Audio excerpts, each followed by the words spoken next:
PLA Navy LIAONING aircraft carrier.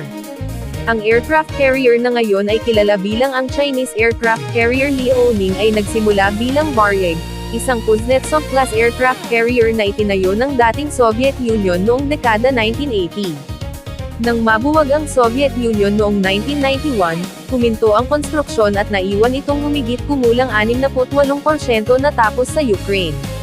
Noong 1998, ibinenta ito sa isang kumpanyang Chino at kalaunan ay dinala sa Dalian para sa malawakang refit at modernisasyon. Matapos ang mga pagsubok sa dagat, formal itong na-commission sa PLA Navy noong ika-25 ng Setyembre taong 2012 bilang Liaoning. Ngayon 2026, ang Liaoning Carrier Strike Group ay nagsagawa ng mga operasyon sa Philippine Sea, kabilang ang silangan ng Luzon. Kasama sa pagsasanay ang live fire exercises, flight at aviation operations, coordinated fleet maneuvers kasama ang mga escort warships, carrier takeoff at landing operations ng mga J-15 fighter aircraft. Mayo-Hunyo taong 2026, aktibong minanmanan ng Japan Maritime Self-Defense Force ang Liaoning Carrier Strike Group habang nagsasagawa ito ng malawakang operasyon sa Philippine Sea. Kabilang sa mga pangunahing unit ng Japan ang JS Asahi, isang Asahi-class guided missile destroyer na nag-shadow sa Carrier Strike Group. Kawasaki P-3C Orion nagsagawa ng maritime surveillance at reconnaissance upang subaybayan ang galaw ng Chinese naval formation. Ayon sa mga ulat, ang Liaoning Carrier Strike Group ay nagsagawa ng mataas na bilang ng flight operations at aircraft sorties sa silangan ng Luzon habang patuloy itong mino-monitor ng Japan. Ang ganitong shadowing ay karaniwang ginagawa ng JMSDF kapag ang mga barko ng People's Liberation Army Navy ay pumapasok sa Philippine Sea sa pamamagitan ng Luzon Strait. Ang layunin ng Japan ay panatilihin ang maritime domain awareness, ay monitor ang galaw at aktibidad ng Carrier Strike Group, magtipon ng intelligence habang nananatili sa loob ng international law at international waters. Ayon sa pinakahuling opisyal na mga ulat, nagkaroon na ng kasunduan ang Pilipinas at Japan para sa paglipat ng 5 Abu Puma class destroyer escort sa Philippine Navy. Sinabi ni Gilberto Teodoro Jr. na done na ang kasunduan, at ang natitira na lamang ay ang mga administratibong proseso bago ang formal na turnover.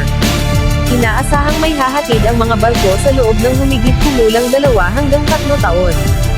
Ang mga Abu Puma class destroyer escort ay may kakayahan sa anti-submarine warfare, ASW, anti-ship warfare gamit ang Harpoon missiles, 76 naman ang main gun, Phalanx Close-in Weapon System, CIWS, torpedoes at ASROC anti-submarine rockets. Kung makumpleto ang paglipat, magiging malaking dagdag ito sa kakayahan ng Philippine Navy sa maritime patrol at territorial defense. Kung magkakaroon ng Philippine Navy ng 4 na upgraded Pohang Class ASW corvettes, malaki ang maitutulong nito sa territorial defense at maritime security ng Pilipinas, lalo na sa mga lugar gaya ng West Philippine Sea at silangang karagatan. Ang mga pangunahing benepisyo ay mas malakas na anti-submarine warfare, ASW, ang mga Pohang ASW variant ay may hull-mounted sonar at torpedo systems para makatuklas at mapalaban sa mga submarino. Ito ay mahalaga habang dumarami ang submarine operations sa rehiyon.